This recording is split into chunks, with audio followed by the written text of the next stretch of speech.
Nyeri, of course, Nyeri being symptomatic of a problem that a lot of people are pointing to throughout the country, that is the disintegration of the family and the loss of the place of the man in the home, in the workplace, in society.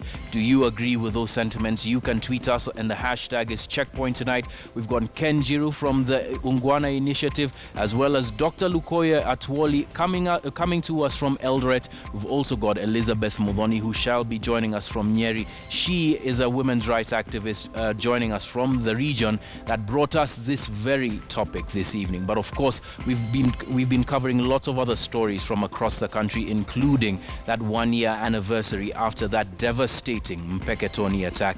These now are the highlights on KTN Weekend Prime.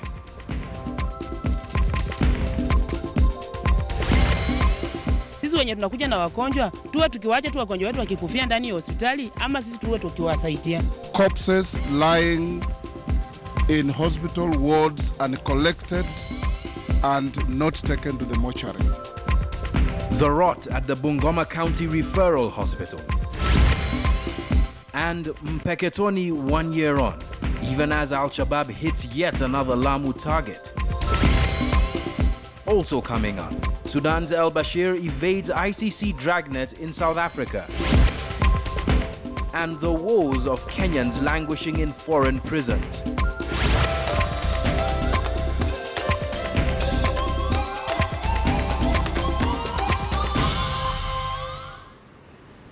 Thank you once again for joining us on KTN Weekend Prime. The point of news, our sign language interpreter is Meresha Awiti. Now, the proverbial saying goes, once bitten, twice shy. But that doesn't seem to apply in Bungoma County's referral hospital. Even though the hospital's neglect of patients was exposed by KTN 2 years ago, the facility's rot is at its worst. County leaders who visited the facility discovered that patients were abandoned for over 48 hours and dead bodies left in the wards among the patients. KTN's Asha Mwilu reports on the sick hospital. In September 2013, the country watched in shock as KTN exposed the horror that was the Bungoma County Referral Hospital, where nurses had forced an expectant woman to deliver her baby on the cold hospital floor. Now, close to 2 years later, the sick hospital, as it was then dubbed, has become even sicker. From blood-soaked patients to overcrowded wards, and even this elderly woman forced to sleep on this mattress with no beddings. It's the scenario that welcomed Bungoma Senator Moses Wetangula when he made an impromptu visit to the health facility. We have noticed the following pathetic situations. Corpses lying in hospital wards uncollected and not taken to the mortuary. Patients who have not been attended to for more than 48 hours. This lady arrived at the hospital on Thursday with bad stab wounds from a domestic quarrel. But there was no one here to attend to her. Kwa watu ukienda, utapata mgonjwa, wagonjwa wanalala watu wawili kwa kitanda moja, wanachifunika blanketi moja. In case mgonjwa moja ahake, akufe yani. Je, ninauliza swali, atachifunika na ule maiti ama mgonjwa atachukua blanketi achifunika awache maiti akiwa uchi ama ni nini? Na licha ya kwamba hii ni referral hospital, hakuna health services nzuri kwa hii hospitali, na tunaambiwa kwamba county government has taken over from the central government. Na still county government haiajibiki. Throughout our visit in the hospital this morning, we have not seen a single doctor. The entire referral hospital is run and manned by interns from the local MTC. With no hospital staff available for a comment, journalists in Bungoma took to a WhatsApp group to get a comment from the governor. Ken Lusaka, who has traveled to the US on official visit, responded that part of his agenda in Las Vegas and Detroit is the health sector in Bungoma, adding that he had finalized on the shipment of health equipment that would address some of the issues raised. The governor is, however, yet to address the issue of health workers at his county's referral hospital. Last week, health attendants here had downed their tools, during which lives were lost, those of 6 children who were suffering from malaria. Since we started devolution, we have had about 4 acting ministers in the Ministry of Health, and this one is affecting the discharge of duties and services in this ministry. On the outpatient platform, patients have told us how they are required to buy even pieces of paper on which prescriptions are done. What is our county government allocation for health doing? The last time Bungoma Hospital was under the spotlight, the county government reshuffled the staff members implicated in the scandal. But now, with the entire hospital slowly being crippled, the patients here have no option but to brave the cold floor and stuffy wards. Asha Mwilu, KTN. What a sorry state of affairs then, as we had reported 2 years ago and today as well. The Bungoma Referral Hospital is in a dire state, and the patients who are going there are in a similar condition. Now, joining us to discuss this is a representative of some of the health workers who have been on strike since Thursday, Dr. Oluga Uma, the Secretary General of the Kenya Medical Practitioners and Dentists Union. Thank you very much for joining us. Thank you. Now, looking at the hospital, we've reported on this twice now, and the optics are quite shameful, lending itself to a public perception that doctors are quite ambivalent to the suffering of patients there. Is this the case? Thank you very much, John Alam, for inviting me to KTN. To say the truth, I think it's the counties and the country that is ambivalent to the suffering of patients.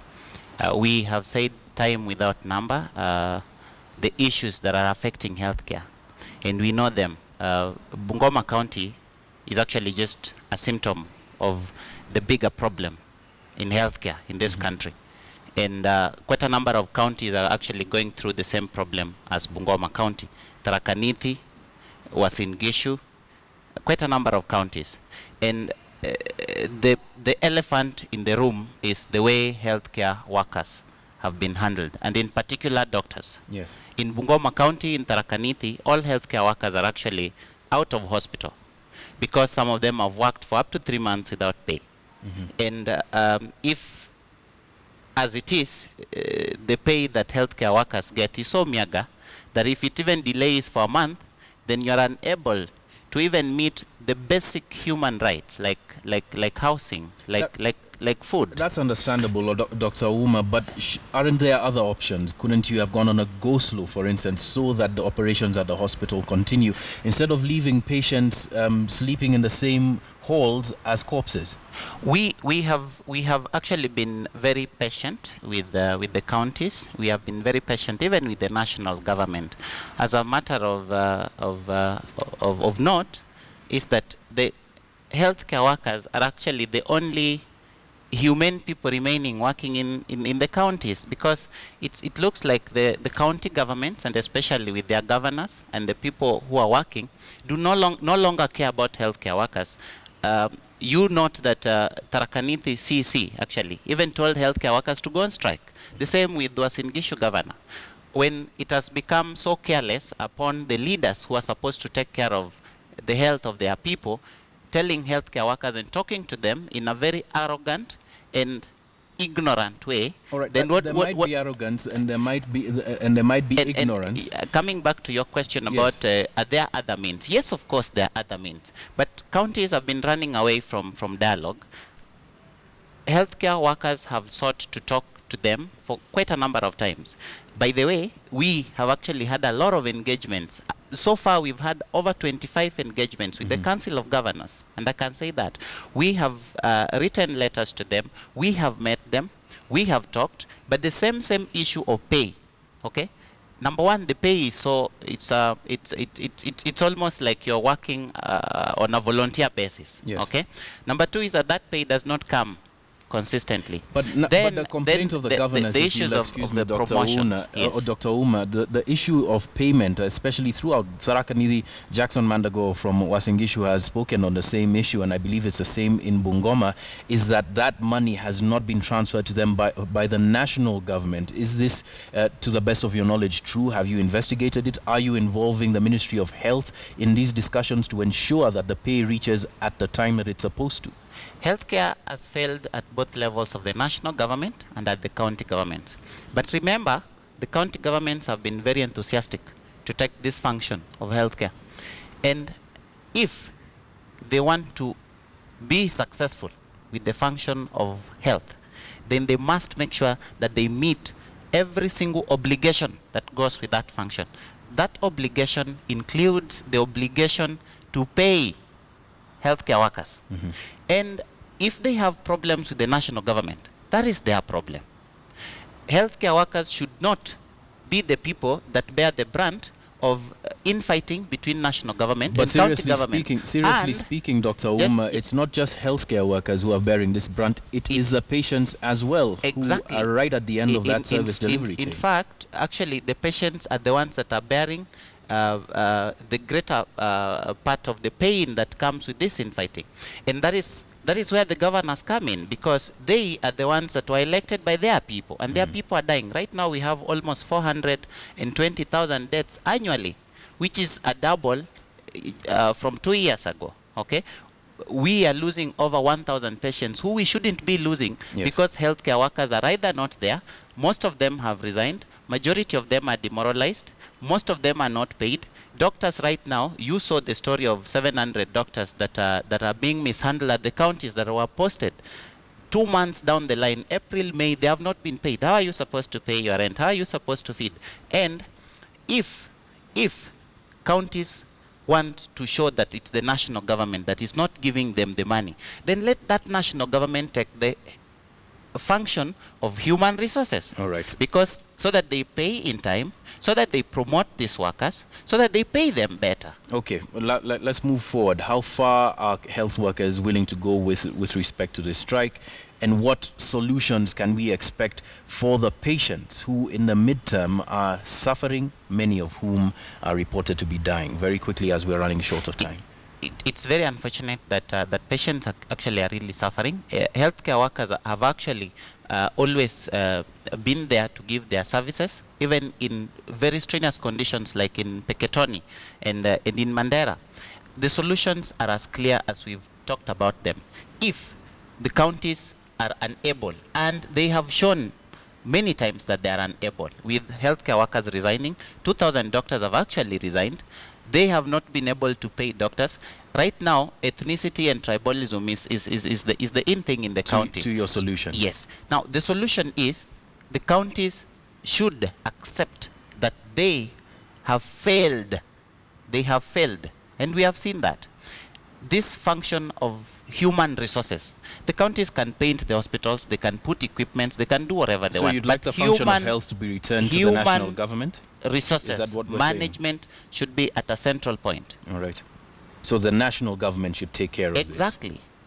All right. Exactly. All right, that's where we're going to have to leave it, Dr. Ouma. Thank you very much for joining us. That's been Dr. Oluga Ouma from the Kenya Medical Practitioners and Dentists Union, speaking about the state of affairs, just starting with Bungoma Referral Hospital, but also through about 5 counties where health workers have been on strike. Let's move on to some other stories now with respect to an anniversary that is taking place, or rather that took place today, and that's just a day after the Inspector General of the Police, Joseph Bonnet, issued an alert over impending attacks, impending terror attacks. Al-Shabab militiamen attempted to ambush a KDF camp in Baure in Lamu County. 11 of them were neutralized, while 2 KDF soldiers died in a crossfire, and this comes as residents of Lamu marked 1 year since the Mpeketoni attack that left over 48 people dead in that morning.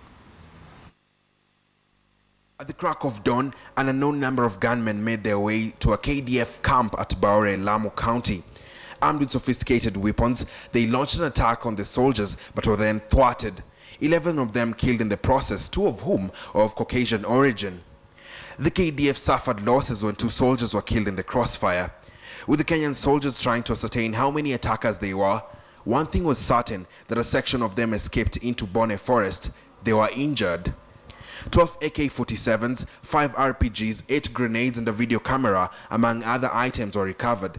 The KDF in a statement said they were on high alert and in search of the other members of the group. nimefurahia kuwa nanyi hapa siku ya leo. But that was just hours before residents of Lamu congregated to mark the first anniversary of the Mpeketoni attack, where more than 60 people were killed. Al-Shabab militia stormed the town that fateful night, headhunted for the men and shot them in cold blood. An emotional moment for some as the monument bearing the names of the slain civilians was unveiled.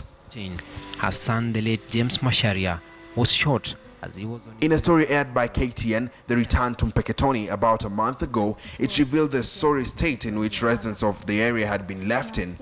A town slowly crumbling economically, widows left without any compensation and hardly any answers to questions pertaining the attack. Msaada wote katika nyumba yangu ilikuwa ni yeye.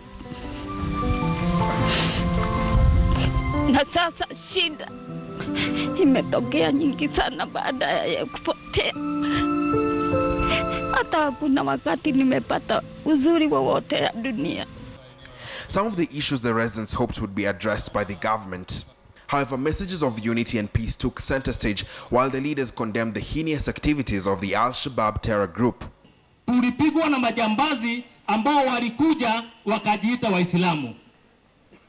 Wengine wetu tumeumia katika hali hiyo, kutusiwa, kuwekelewa mengine.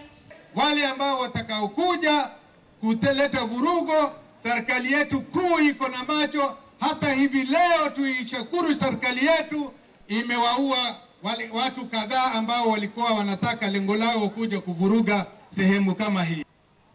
Kenya tutaweza kukabiliana na hili janga la usalama ama la kutokuwa na usalama tukiungana pasina misingi ya kikabila na pasina misingi ya kidini. Na mimi nataka kuhakikishia sisi tutasimama hivyo hivyo kuhakikisha kuwa amani imedhibitiwa Lamu, na tukikuta, na nimefurahi Mheshimiwa Zoro yuko hapa, mtu yoyote ambaye ataeneza siasa za chuki, siasa za kugawanya watu, sisi tutapeleka ripoti kwa Cohesion Committee. Even though terrorists lay dead here, the fact that they were able to yet again move freely and make their way to a military base is in itself telling of the security situation in Mpeketoni. 1 year on, Ian Wafula, KTN.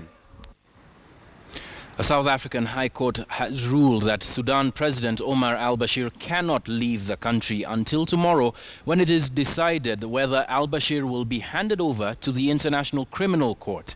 Bashir is in South Africa, where he was attending the African Union Summit. There is a warrant of arrest against al-Bashir by the ICC and a court over war crimes and crimes against humanity. And this comes as the AU press further for the termination of the ICC case against Deputy President William Ruto. Sudanese President Omar al-Bashir, who was indicted by the ICC over war crimes and crimes against humanity, has had a warrant of arrest hanging over his head for the past 6 years. Bashir has largely traveled to ICC non-member states, but has also made visits to ICC member states, including Kenya, where he attended the promulgation of the new constitution in the year 2010. His weekend visit to South Africa for the African Union Summit saw the first move by an ICC member state to try and take some action against him. Following an application by a human rights group, a South African court issued interim orders to prevent him from leaving South Africa.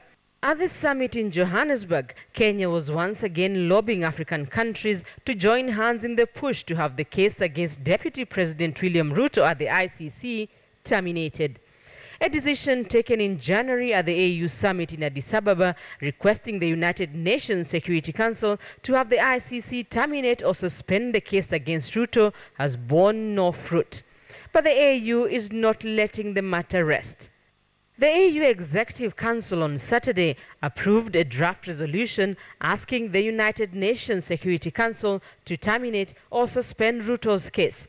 The Council says its renewed request is in light of an application by ICC prosecutor Fatou Bensouda to use evidence from witnesses who have recanted statements, refused to testify, or have since died. It also wants the African Union Commission to be enjoined in the application by the ICC prosecutor. Kenya's campaign to get Ruto off the hook has not been easy.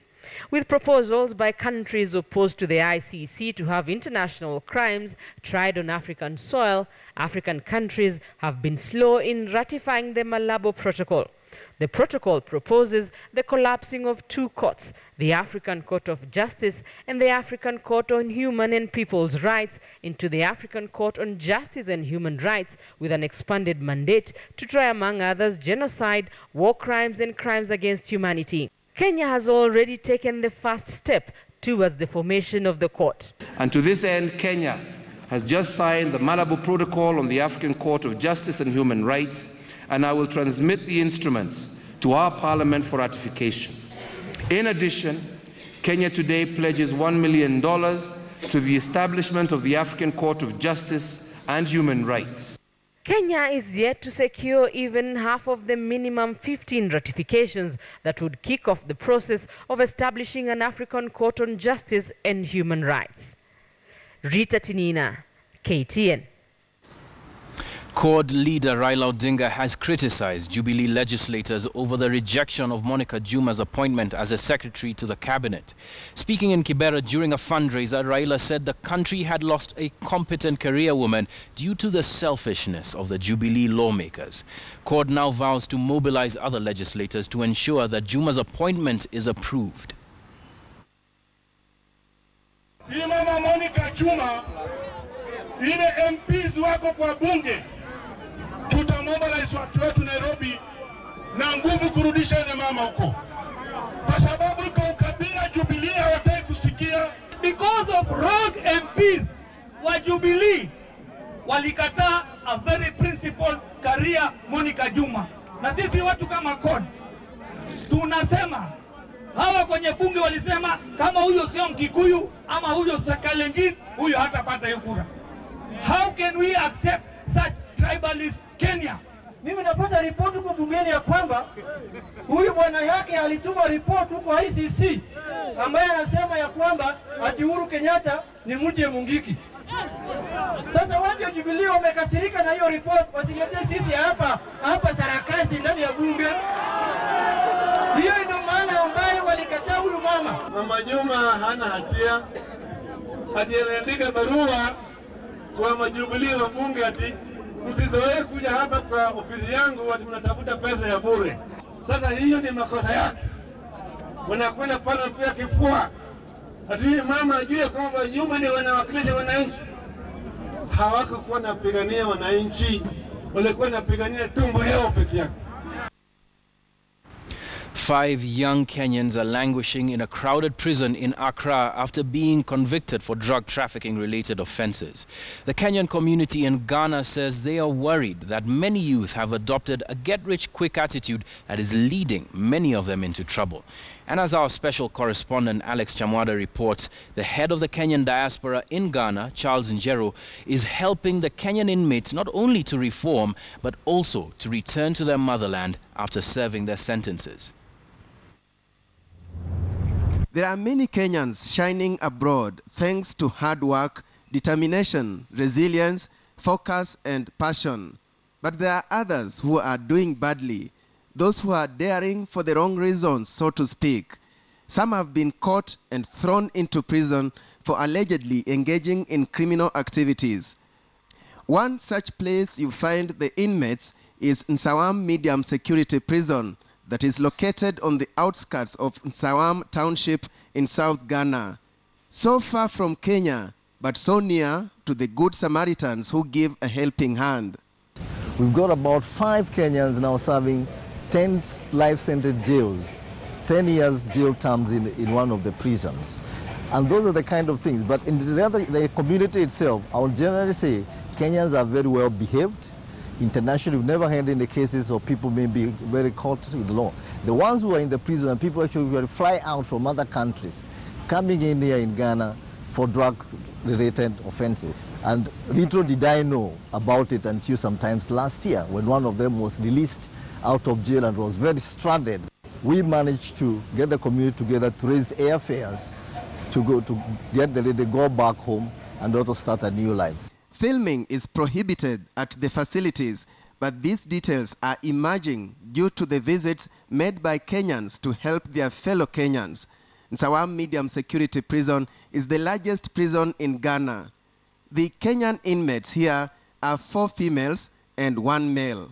What I can tell Kenyans is they should not be cheated by trying to get rich quicker. But one of the ladies was planning to do a $1 million wedding, and that she had been in and out Ghana for 3 or 4 times on drug trafficking. I can advise Kenyans they should actually desist in such kind of acts. A harrowing experience, not just to the convicts, but also to their families back home.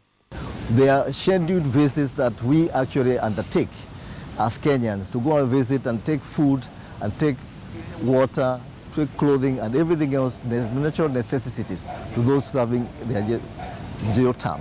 We cannot really shy away from that responsibility because at least people can redeem themselves in the future. And we keep on talking to them so that when they come out, they're able to live a happy life. When it comes to handling the welfare of Kenyans in Ghana, there is a challenge, says Charles, and that challenge is lack of a consulate in Accra, as everything in the West African region is handled from Abuja City in Nigeria, where the Kenya High Commission is located. If we are talking of maybe people visiting Ghana, for instance, they have to use people like us to assist them to even do what they are supposed to do. That gesture by Kenyan diaspora in Ghana exemplifies the importance of a community knowing each other and working together while living abroad. Alex Chamwada for KTN. Health officials in Kisii County are concerned about the rise in illegal abortions over the past 12 months. Statistics from the Kisii Teaching and Referral Hospital indicate that 70% of all pregnancies in women under the age of 25 ended in abortion since May last year. KTN's Fred Moturi reports. When 24-year-old Mary Nyanchama's mother passed on 8 years ago, she had no one to take care of her. She dropped out of school and life became unbearable. She decided to stay with her sister near Kisii town, but then she could not cope with life since her sister had no job, and getting even a meal for her children remained a daunting challenge. She then opted to follow other girls in the neighborhood to the streets of Kisii, where she met a man who made her pregnant. Ndio nikamwambia nimeshika mimba. Akaniambia si uache upate mtoto, na nikaona BFS huyu mtu ananidanganya, wacha tu nifanye abortion. Nikaona huyu hata akiniambia nipate mtoto atanisaidia. Mary then decided to seek an abortion. Daktari akanipea dawa, kumbe hiyo dawa ilikuwa mbaya. Figures from the Kisii Teaching and Referral Hospital indicates a worrying trend because abortion has become amongst the top 10 health burdens affecting the youth in the region. Between May 2014 and May 2015, we have seen a total of about 682 cases of abortions that are complete, either complete or incomplete abortions. The gynecologists say that though progress has been made by health workers in guiding and counseling of the pregnant girls in halting alarming rate of teen pregnancies, abortion was increasingly seen as the major method of contraception for many young women in the region who engage in prostitution. Undari said that some of these women are not fully mature psychologically and emotionally, while some have undergone numerous abortions. The figures further indicate that out of the clandestine abortions recorded, 394 of the girls aborted a second time, and some did it even for the third time, while others do not want to reveal, but their medical history indicates a wanting future. Another worry is how most teen girls abuse the drug misoprostol, a prescription-only medication that is readily available in the chemist. A tablet or 2 or 3 of this kind of drug will tend to cause a miscarriage, and I suspect that that is one of the major uses, the major cause of the miscarriages that we see around in this county. Fred Muturi, KTN, Kisii.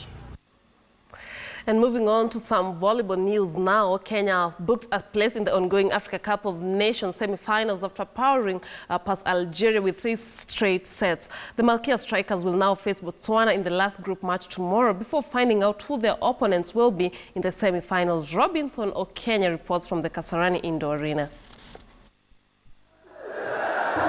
Rivalry was renewed on Sunday afternoon as Kenya took on Northern Africa volleyball giants Algeria in a grueling Group B encounter.